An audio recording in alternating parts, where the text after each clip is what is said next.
জুলাই ঘোষণা ও জুলাই সনদের আইনগত ভিত্তি প্রদান এবং এর আলোকে আগামী জাতীয় সংসদ নির্বাচনের দাবিতে বাংলাদেশ জামায়াতে ইসলামী ঢাকা মহানগরী উত্তর ও দক্ষিণে আয়োজিত আগামীকালের বিক্ষোভ সমাবেশ ও মিছিলটি একদিন পিছিয়ে 12 আগস্টের পরিবর্তে 13 আগস্ট একই সময় অনুষ্ঠিত হবে।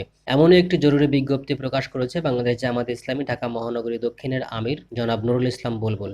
তিনি তার ফেসবুক পেজে লিখেন, জরুরি ঘোষণা ও সংশোধনী। আসসালামু আলাইকুম রহমতুল্লাহ। সম্মানিত ভাইরা, বাংলাদেশ জামায়াতে ইসলামী ঢাকা মহানগরীর উদ্যোগে আগামীকাল 12 আগস্ট মঙ্গলবারের পরিবর্তে 13 আগস্ট বুধবার বিকেল 5টায় বিজয়নগর রোডে জুলাই ঘোষণা ও জুলাই সনদের আইনগত ভিত্তি প্রদান এবং এর আলোকে আগামী জাতীয় সংসদ নির্বাচন অনুষ্ঠানের দাবিতে বিক্ষোভ সমাবেশ ও মিছিলটি অনুষ্ঠিত হবে। সময় 13 আগস্ট বুধবার বিকেল 5টা।